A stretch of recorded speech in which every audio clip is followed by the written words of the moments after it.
કેમ છો મિત્રો? આજે આપણો લેક્ચર છે hydraulics.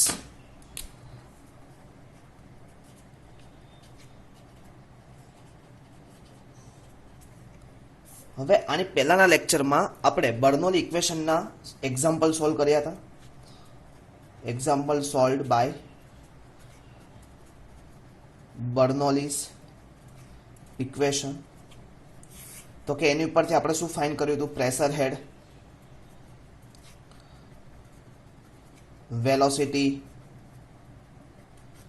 Velocity head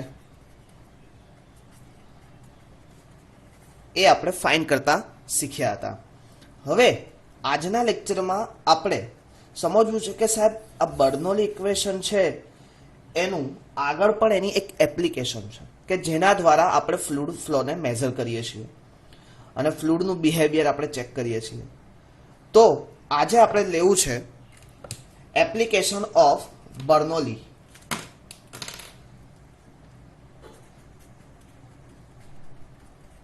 application of Bernoulli's theorem અથવા તો બર્નોલીઝ ઇક્વેશન. હવે બર્નોલીઝ ઇક્વેશન તમને બધાને ખબર છે કયું હતું? તો કે P upon density v square upon 2g plus z is equal to constant. By suppose તમને એવું પૂછે કે બર્નોલીનો થિયરમ શું થાય, તો બી આપણને ખબર હોવી જોઈએ. બર્નોલીનો થિયરમ તો કે કોઈ ફ્લુઇડ ફ્લો થતું હોય ત્યારે તેના કોઈ બી સેક્શન પાસે એનો પ્રેશર હેડ, વેલોસિટી હેડ અને ડેટમ હેડ એ શું થાય? કોન્સ્ટન્ટ થાય. That is called Bernoulli's theorem. હવે બર્નોલીઝ થિયરમ આપણે કેવી રીતે લાવ્યા હતા? તો તમને બધાને ખબર છે, યુલર થિયરમ આપણે ચેક કર્યો હતો અને યુલર થિયરમ ઉપરથી આપણે એનું ઇન્ટિગ્રેશન કરીને બર્નોલી ઇક્વેશન લાવ્યા હતા. ક્લિયર થાય છે અહીંયા સુધી? ઓકે. તો કે સર એપ્લિકેશન ઓફ બર્નોલી તમે કીધું, તો એપ્લિકેશન ઓફ બર્નોલી કઈ કઈ? તો તમારી જાણ માટે કહું તો કે પહેલું આવશે તમારું વેન્ચુરીમીટર,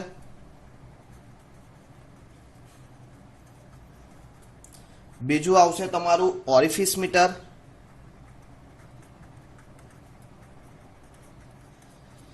ત્રીજું આવશે તમારું પિટોટ ટ્યુબ,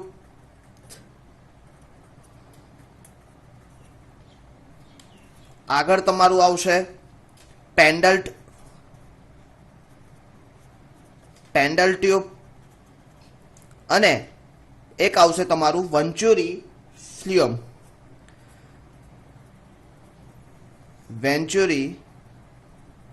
ફ્લુમ. ઓકે. પણ મોસ્ટલી તમને કહી દઉં, તમારે સૌથી વધારે ખાસ એક વેન્ચુરી meter, orifice meter, pitot tube અને પેન્ડલ ટ્યુબ, આ ચાર વચ્ચે તમારે બેઝિક નોલેજ હોવું જરૂરી છે. હવે આજે આપણે વેન્ચુરી મીટર વિશે તમને ડિટેલમાં સમજવું છે. ફરીથી અહીંયા સુધી તમને ખબર પડી ગઈ. એપ્લિકેશન ઓફ બર્નોલી તમને પૂછે કે what is application of Bernoulli. તો એપ્લિકેશન ઓફ બર્નોલીમાં તમે ચાર વસ્તુ લખી શકો. તો application of Bernoulli is used for 4 parts: venturi meter, orifice meter, pitot tube અને પેન્ડલ ટ્યુબ અને વેન્ચુરી ફ્લુમ. ક્લિયર? તો કે 5 વસ્તુ તમે લખી શકો. હવે તમને એક વસ્તુ જાણતા નવાઈ લાગશે કે હાઇડ્રોલિક્સ એન્ડ એપ્લાઇડ હાઇડ્રોલિક્સ આ બે એક વસ્તુ છે. હાઇડ્રોલિક્સ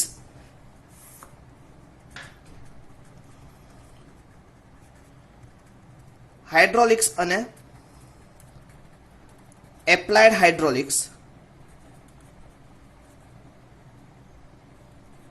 આ બંને સબ્જેક્ટનું તમે જોવા જાઓ તો મોટા પાયે બર્નોલી એમાં કંઈક ને કંઈક રીતે છુપાયેલા છે. આ બે તમે સબ્જેક્ટ ભણો, એપ્લાઇડ હાઇડ્રોલિક્સ અને હાઇડ્રોલિક્સ, એટલે બર્નોલી એમાં છુપાયેલા. જેવી રીતે તમે એપ્લાઇડ મેકેનિક્સ ભણો, એપ્લાઇડ મેકેનિક્સમાં ન્યૂટન અને યુલર એ બંને સમાયેલા જ છે. અને સોઇલ મેકેનિક્સ ભણો તો તરઝાગી અને ડાર્કી સમાયેલા છે. એવી જ રીતે તમે હાઇડ્રોલિક્સ તમે ભણતા હોય તો હાઇડ્રોલિક્સમાં તમારે બર્નોલી ઇક્વેશન એનું ફાઉન્ડેશન એટલે કે ફૂટિંગનું ઇક્વેશન છે, પાયાનું ઇક્વેશન છે. ખબર પડી? એટલે કે બર્નોલી ઇક્વેશનને તમને સમજ્યા વગર તમે આગળ જઈ શકો નહીં. એટલે કે આજે આપણે આ વસ્તુ જો હાઇડ્રોલિક્સમાં ઉપયોગ થતી હોય તો આજે આપણે એની એપ્લિકેશનમાં તો ઉપયોગ થાય જ. આપણે આજે તો એની એપ્લિકેશન ભણીએ છીએ. તો કે એપ્લિકેશન કઈ? Venturi meter, orifice meter, pitot tube, પેન્ડલ ટ્યુબ અને વેન્ચુરી ફ્યુરમ. હવે અહીંયાથી આપણે આજે લેવું છે વેન્ચુરી મીટર વિશે આપણે ડિટેલ અભ્યાસ કરવો છે બેટા. તો કે વેન્ચુરી મીટર બહુ મોસ્ટ આઈએમપી છે, જીટીયુમાં પૂછાયેલું પણ છે. અને આજે આપણે એનો બેઝિક થિંગ્સ લેવું છે કે શા માટે વેન્ચુરી મીટર યુઝ થયું. તો વેન્ચુરી મીટર એક પાઇપમાંથી થતો ફ્લો હોય, એની મિડમાં તમે તે વેન્ચુરી મીટર મૂકીને તમે એનો ફ્લો મેઝર કરી શકો, એટલે કે એનું તમે વેલોસિટી મેઝર કરી શકો. ક્લિયર? તો કે વેન્ચુરી મીટર દ્વારા તમે કોઈ બી ફ્લ્યુ આગળ તમે શું મેઝર કરી શકો? એનું વિચલન, ડિફરન્સ, તમે ડિફરન્સ એનો મેઝર કરી શકો. તો કે આ શું છે? વેન્ચુરી મીટરનું કાર્ય છે. કોઈ પણ ફ્લ્યુ હોય, ફ્લુઇડ પાસ થતું હોય પાઇપની અંદર, અને એ પાઇપની અંદર તમે વેન્ચુરી મીટર મૂકી દો તો વેન્ચુરી મીટરથી તમે શું ફાઇન્ડ કરી શકો? એનું ડિસ્ચાર્જ સાથે તમે એની વેલોસિટી અને પ્રેશર એકબીજાને પ્રપોઝલ, તો તમે વેલોસિટી અને પ્રેશર પણ ફાઇન્ડ કરી શકો. ક્લિયર? તો હવે આપણે અહીંયાથી વેન્ચુરી મીટર વિશે ડિટેલ અભ્યાસ કરીએ. તો ફરીથી આ તમને સમજાઈ ગયું. એપ્લિકેશન ઓફ બર્નોલીની 5 application: venturi meter, orifice meter, pitot tube, પેન્ડલ ટ્યુબ અને વેન્ચુરી ફિલ્મ. ઓકે, હવે નેક્સ્ટ આજે આપણે લેવું છે વેન્ચુરી મીટર.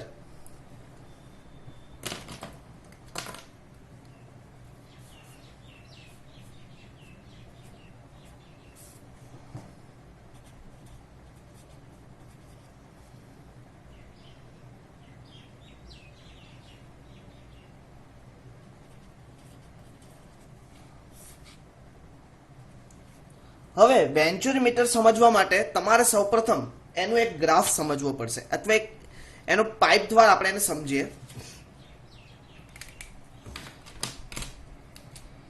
તો ફર્સ્ટ ઓફ ઓલ એક ડી ડાયામીટરનો પાઇપ છે. હવે આ ડી ડાયામીટરના પાઇપમાં અમુક ટાઈમ પછી શું થાય છે? એનું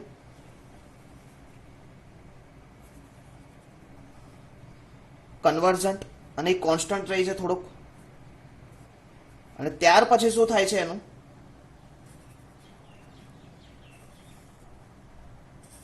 કન્ટિન્યુઅસલી ડાયવર્ઝન્ટ.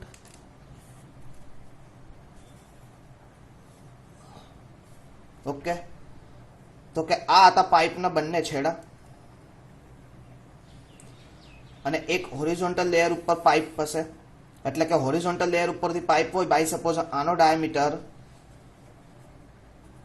D1 હોય, તો અહીંયા જે પાઇપનો ફ્લો છે, અહીંયા કોન્સ્ટન્ટ ફ્લો થાય છે, તો અહીંયા એનો ડાયામીટર કેટલો થશે? D2. અત્યારે આપણે આ ફ્લો ધ્યાનમાં લેતા નથી, આપણે આટલી જ વસ્તુ અત્યારે કન્સિડર કરીએ છીએ. બાય સપોઝ એવું ધારીએ કે આ D1 અને D2 શું છે? અત્યારે ભલે મારા ગ્રાફમાં થોડુંક ચેન્જીસ થતા હોય, પણ ડાયામીટર 1 અને ડાયામીટર 2 ઇક્વલ હશે. આ ઇક્વલ હશે. ઓકે, એવું એઝ્યુમ કરો કે D1 is equal two D2, કે ડાયામીટર જ્યારે ઇનલેટ અને આઉટલેટના ડાયામીટર કેવા હશે? સરખા હશે.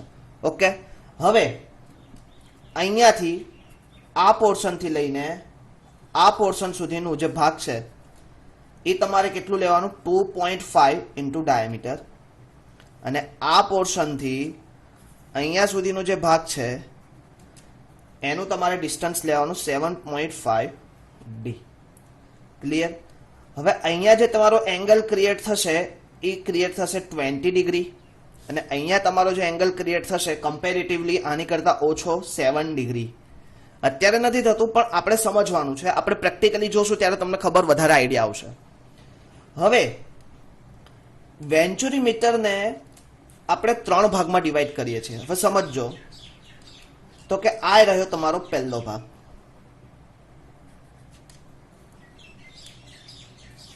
તમે જે મેં અત્યારે તમને જે દેખાડ્યું ધેટ ઇઝ કોલ્ડ એનો પાર્ટ 1. પાર્ટ 1 એટલે કે એનું થશે, હું અહીંયા ડિવાઈડ કરતો જઉં છું. પાર્ટ 1 એટલે કન્વર્ઝિંગ કોન થશે એનું.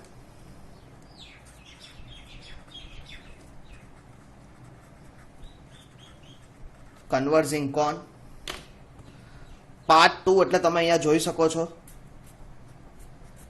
તો પાર્ટ 2 તમારો થશે થ્રોટ અને પાર્ટ 3 એટલે અહીંયા તમે જોઈ શકો છો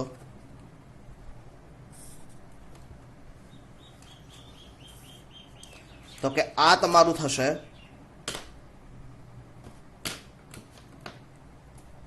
ડાયવર્જિંગ કોન.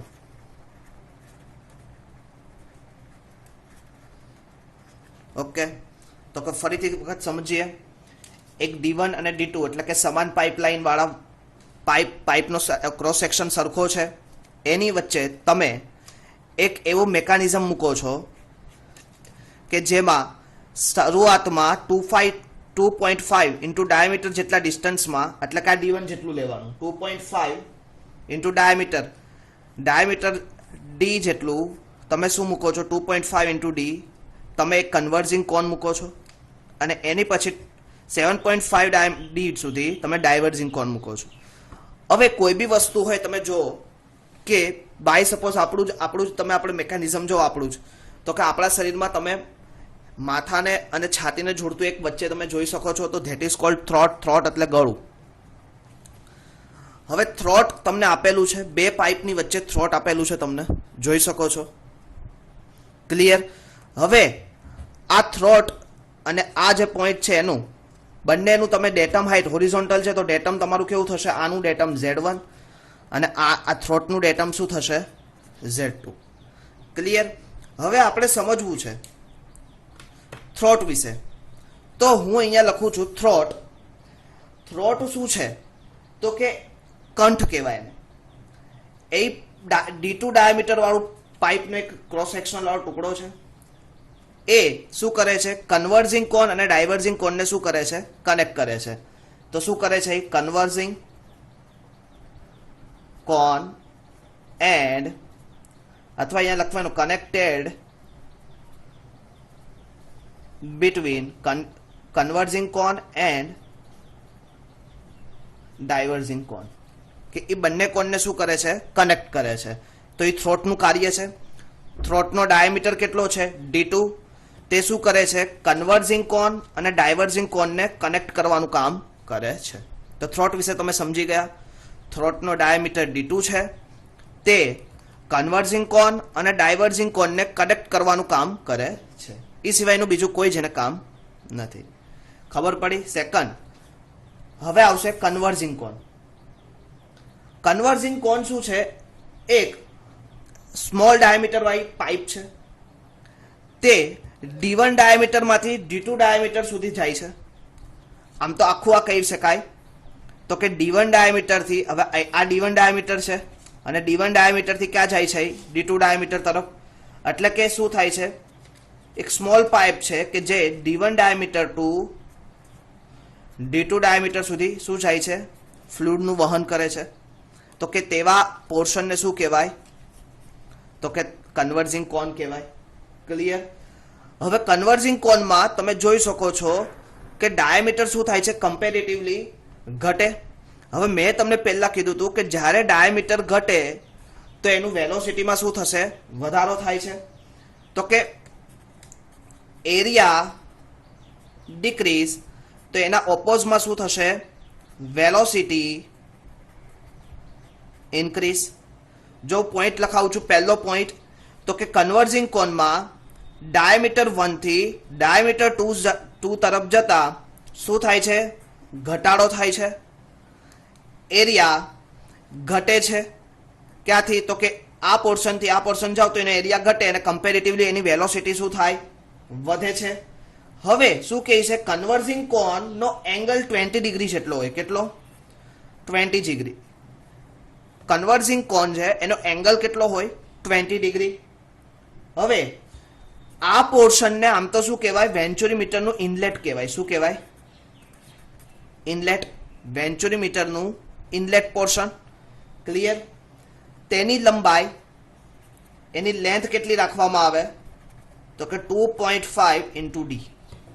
ફરીથી એક વખત આપણે સમજીએ. કન્વર્જિંગ કોન તમારા થિયરી કમ્પલસરી પૂછાશે, એટલે ખાસ યાદ રાખો. કન્વર્જિંગ કોનમાં તમારે શું ધ્યાન રાખવાનું છે કે D1 અને D1 થી D2 તરફ જતા ડાયામીટરમાં શું થાય છે, ઘટાડો થાય છે, એરિયા કેવો છે, કમ્પેરેટિવલી ઘટતો જાય છે, તો એની સામે એની વેલોસિટી શું થાય છે, વધતી જાય છે.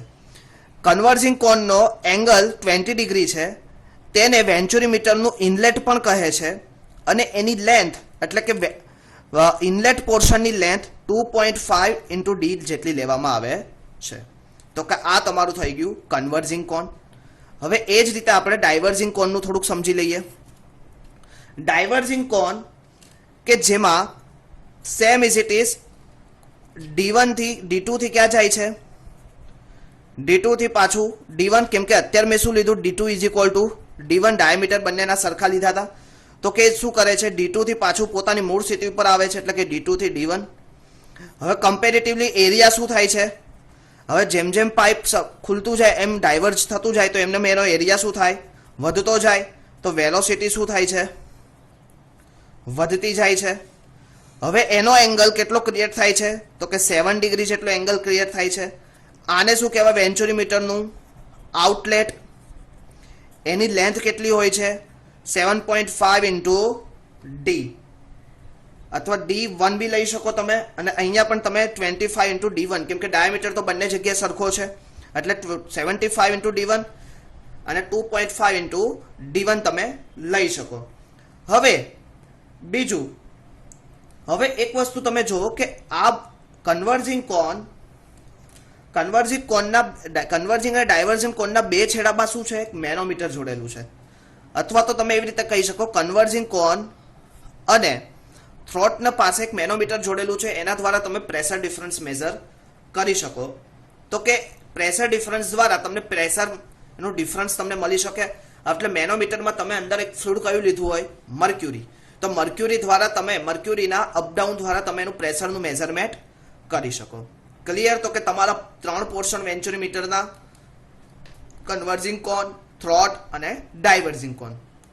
કન્વર્જિંગ કોનમાં D1 થી ક્યાં જાય છે, D2 તરફ જાય છે, એટલે કે ડાયામીટર શું થાય છે, ઘટતો જાય છે. એરિયા, ડાયામીટર ઘટે એટલે કમ્પેરેટિવલી પાઇપનો ક્રોસ સેક્શનલ એરિયા પણ ઘટે. હવે એરિયા ઘટે તો વેલોસિટી શું થાય છે, વધે છે. 20 ડિગ્રી એનું એંગલ છે. ઇનલેટ, વેન્ચુરીમીટરનું ઇનલેટ પણ કહેવાય છે. એની લેન્થ પાઇપ એટલા કન્વર્જિંગ કોનની લેન્થ 2.5 ઇન્ટુ D1 જેટલી હોય છે. ડાયવર્જિંગ કોન શું કરે છે, એ D2 માંથી D1 તરફ જાય છે. એનો એરિયા શું થાય છે, વધે છે. વેલોસિટી સામે એટલી શું થાય છે, ઘટે છે. વેલોસિટી શું થાય છે, ડિક્રીઝ થાય છે. 7 ડિગ્રી એનું એંગલ ક્રિએટ થાય, એને વેન્ચુરીમીટરનું આઉટલેટ કહેવાય. એનું ડિસ્ટન્સ 7.5 ઇન્ટુ D1 જેટલું હોય. થ્રોટ એટલે કે D2 ડાયામીટર, કે જે કન્વર્જિંગ કોન અને ડાયવર્જિંગ કોનને શું કરે છે, ભેગા રાખવાનું એટલે કનેક્ટ કરવાનું કામ કોણ કરે છે, થ્રોટ કરે છે. ક્લિયર? તો આ હતું 3 વસ્તુ, થ્રોટ, કન્વર્જિંગ કોન અને ડાયવર્જિંગ કોન. હવે આજે આપણે એક ઇક્વેશન ડિરાઈવ કરવું છે. તો કે ઇક્વેશન શું ડિરાઈવ કરવું છે, તો કે વેન્ચુરીમીટરનું ઇક્વેશન આપણે ડિરાઈવ કરવું છે. તો બહુ જ મોસ્ટ ઇમ્પોર્ટન્ટ છે, સમજવા જેવું છે. તો એની માટે આપણે ફિગરને આપણે સાથે રાખશું. તો કે ડેરિવેશન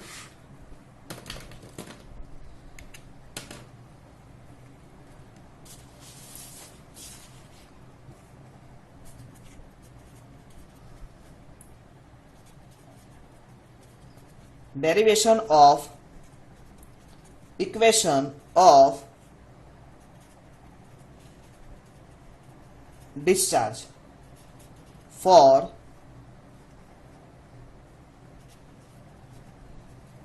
વેન્ચુરી મીટર. તો આપણે ઇક્વેશન ડિરાઈવ કરવું છે. હવે તમને બધાને ખબર છે, ફિગર છે. હવે ઇક્વેશન આપણે ડિરાઈવ કરવું હોય તો મેં પહેલા જ તમને કીધું હતું, તો કે મારે પાસે શું શું વસ્તુ હોવું જોઈએ, તો કે સેક્શન 1 અને સેક્શન 2. તો હું પહેલા એને સેક્શન વાઇઝ ડિવાઈડ કરી દઉં ફિગર પ્રમાણે.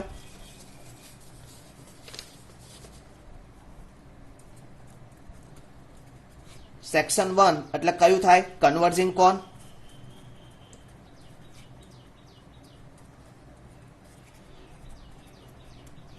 સેક્શન 2 એટલે કયું થાય, તમારું થ્રોટ એરિયા. હવે તમારી પાસે અનનોન કઈ કઈ વસ્તુઓ છે તો કે સૌથી પહેલા V1 P1 પછી ડાયમીટર 1 અને Z1 same is it is અહીંયા V2 P2 D2 અને Z2 તો કે આ શું છે V2 તો કે વેલોસિટી એટ પોઈન્ટ 1 ઉપર તો સેક્શન 1 આગળ એની વેલોસિટી તો કે સેક્શન 1 આગળ એની વેલોસિટી કેટલી આવશે V1 metre per second P કેટલું આવશે તો કે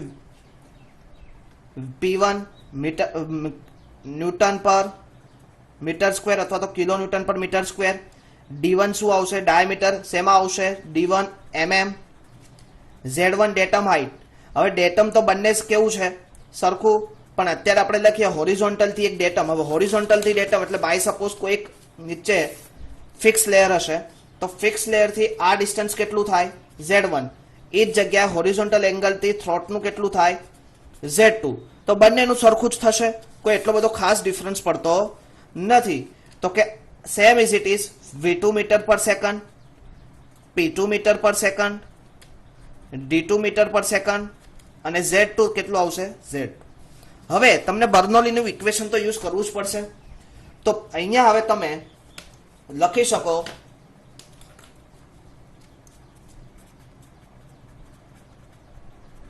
એપ્લાઇંગ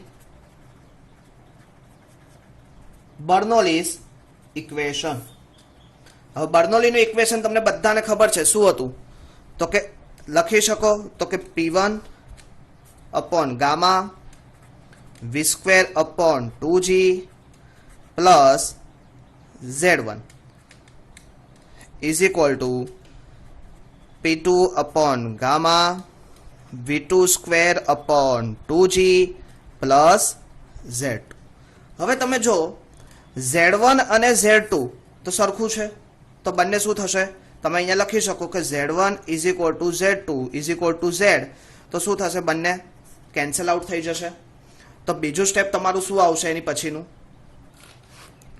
તો બીજું સ્ટેપ તમારું આવશે P1 upon gamma V1 square upon 2g P2 upon gamma V2 square upon 2g અહીંયા સુધી ખબર પડી ગઈ હવે હું એક કામ કરું આ P1 વાળું સ્ટેપ છે એનું આ સાઈડ લઈ લઉં તો મારે શું થાય P1 minus P2 મેં સીધું આખું કોમન કાઢી લીધું ડેન્સિટી ક્લિયર તો કે P1 minus P2 upon gamma આ V1 ને સામે લઈ લઈએ તો શું થાય V2 square upon 2g V1 square upon 2g clear હવે તમને એક વસ્તુ ખાસ અહીંયા સમજવા જેવી છે આગળના ઇક્વેશનમાં ફરીથી હું અહીંયા એક વખત લખી દઉં તો કે P1 minus P2 upon gamma is equal to V2 square upon 2g minus V1 square upon 2g આ ઇક્વેશન છે હવે એક વસ્તુ ખાસ તમે રિમેમ્બર કરો હવે P1 upon P2 માં તમે પ્રેશર હેડ વખતે મેં તમને એક ઇક્વેશન શીખવાડ્યું હતું કે P is equal to gamma into H તો હવે અહીં તમે P upon વેટ ડેન્સિટી હોય તો તમે H લખી શકો તો આ ઇક્વેશનમાં તમે P1 upon P2 એટલે upon gamma એટલે તમે H લખી શકો અહીંયા યસ સર તો કે V2 square upon 2g minus V1 square upon 2g clear હવે તમે બાય સપોઝ તમે કન્ટિન્યુટી ઇક્વેશન યુઝ કરતા હતા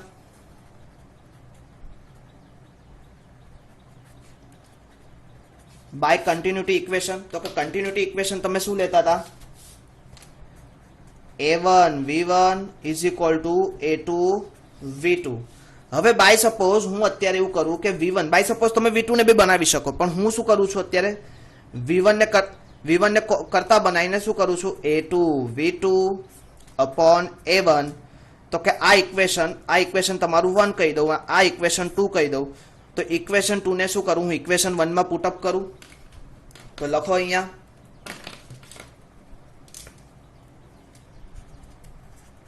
ઇક્વેશન 1 ઇક્વેશન 1 માં શું કરીએ, ઇક્વેશન 2 ને પુટ કરી દઈએ તો શું થશે, h is equal two v2 square upon 2g minus v1 કેટલું છે તો કે a2 square v2 square a1 square into 2g. હવે v2 કોમન નીકળી જાય તો શું થાય, v2 square upon 2g common નીકળે તો અંદર શું વધે, 1 માઇનસ શું વધે, a2 square upon a1 square. Clear? Area of 2 square, area of 1 square. તમે હવે આનું લસા લઈ લો, v2 square upon 2g a1 square minus a2 square upon a1 square થાય તો કે આ શું આવશે તમારું h.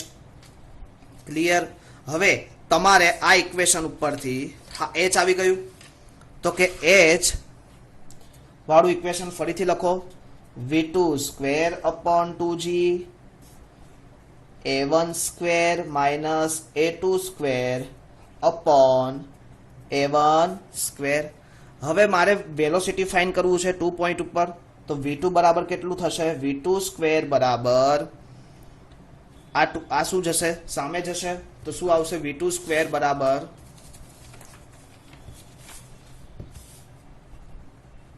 2gh. આ 2g ને મેં સામે એટલે 2gh થઈ ગયા. ક્લિયર? હવે આ a1 સ્ક્વેર પહેલા જશે તો a1 square divided by a1 square minus a2 square. હવે હું આ સ્ક્વેર કાઢી નાખું તો શું થશે, v2 is equal two under route 2gh અને શું થશે, a1 સ્ક્વેરની બદલે હવે શું થશે, a1 આ a1 square under route a1 square minus a2 square. તો આ તમારું શું થયું, વેલોસિટી એટ પોઈન્ટ 2 તમને મળી ગયું. ખબર પડી આમાં? મેં શું કર્યું, v2 સ્ક્વેરનું મેં એનું રૂટ કર્યું તો આ શું થશે, અંડર રૂટ 2gh a1 એટલે a1 સ્ક્વેરનું શું થાય, a1 થઈ જાય. હવે આનું તો તમે રૂટ ફાઇન્ડ ના કરી શકો એટલે શું કર્યું, બે under route a1 square minus a2 square તો તમને શું મળ્યું, v2. હવે અહીંયા એક વસ્તુ જાણવા જેવી છે, વેન્ચુરીમીટરનું ડિસ્ચાર્જનું સૂત્ર q is equal to coefficient of venturi meter into a2 into v2. હવે કોફિશિયન્ટ ઓફ વેન્ચુરીમીટર કેટલું છે તો કોફિશિયન્ટ ઓફ વેન્ચુરીમીટર c. a2 તમને નથી આપેલું અને v2 તમે શું ફાઇન્ડ કર્યું છે, અંડર રૂટ 2gh. હવે આ કેપિટલ એની બદલે તમે સ્મોલ એ પણ લઈ શકો, સ્મોલ a1 નો સ્ક્વેર સ્મોલ a2 નો સ્ક્વેર. હવે આની જગ્યાએ મેં હમણાં શું કીધું, તમે સ્મોલ a1 a2 તમે કન્સિડર કરી શકો તો શું થશે, c under route 2gh a1 a2 upon under route a1 square minus a2 square. તો આ શું આવશે, વેન્ચુરીમીટર દ્વારા તમે એનું ડિસ્ચાર્જ મેઝર કરી શકો. આ થિયરમ આપણે સમજ્યા પણ સાથે સાથે આપણું પ્રેક્ટિકલ પણ તમારે સમજવું પડશે કે જે આપણે નેક્સ્ટ લેક્ચરમાં કે જ્યારે પ્રેક્ટિકલ અવર હશે ત્યારે હું તમને એનું પ્રેક્ટિકલી તમને ડિટરમાઇન કરાવીશ. હવે ફરીથી આપણે એક વખત સમજી લઈએ આખી થિયરી.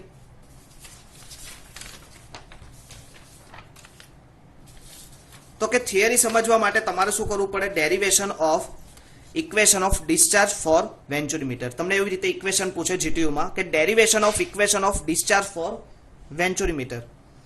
તો કે એના બે સેક્શન, સેક્શન 1 અને સેક્શન 2. સેક્શન 1 એટલે કે કન્વર્જિંગ કોન, સેક્શન 2 એટલે કે થ્રોટ, આ વચ્ચેનો પોર્શન.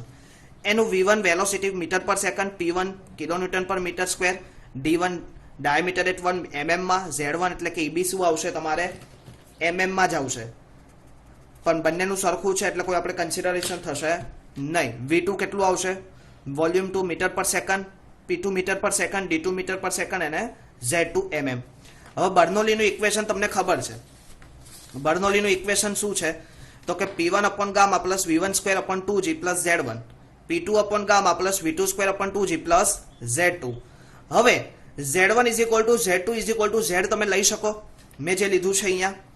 ઓકે, તો શું થશે? આ Z ઉડી જશે એટલે શું બચશે? P1 upon gamma V1 square upon 2G P2 upon gamma V2 square upon 2G થશે.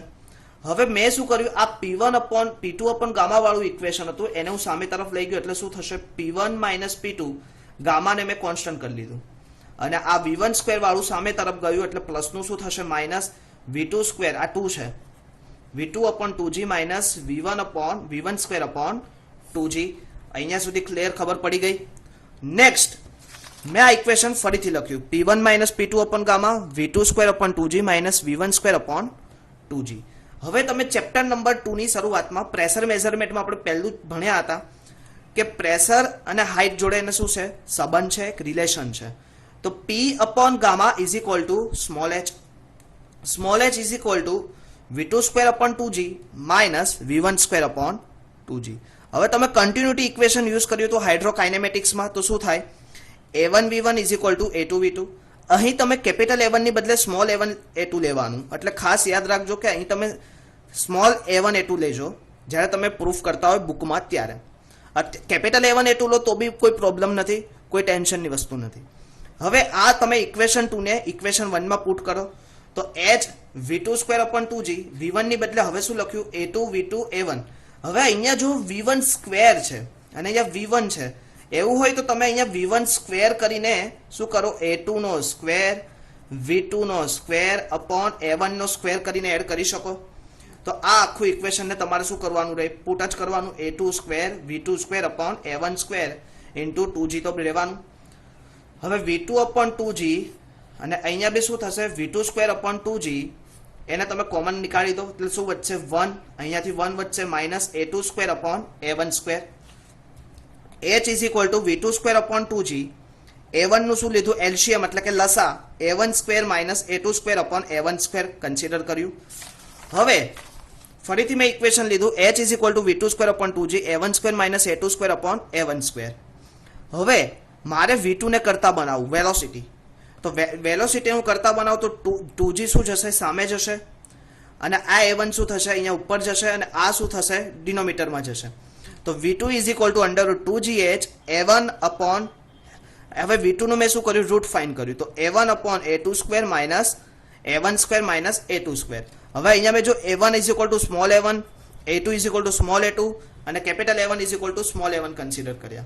હવે કોફિશિયન્ટ ઓફ વેન્ચુરીમીટરનું ઇક્વેશન છે coefficient of venturi meter into A2 into V2. હવે કોફિશિયન્ટ ઓફ વેન્ચુરીમીટર મેં C નામ આપેલું છે.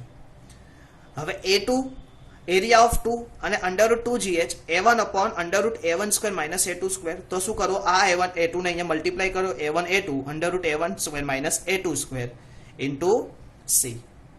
તો આજના દિવસમાં આપણે શું ભણ્યા? વેન્ચુરીમીટર વિશે ડિટેલમાં અભ્યાસ કર્યો, બર્નોલીની એપ્લિકેશન ભણ્યા. નેક્સ્ટ લેક્ચરમાં હજી પણ આનો ડિટેલ અભ્યાસ કરશું. ત્યાં સુધી સૌ કોઈને thank you, all of you.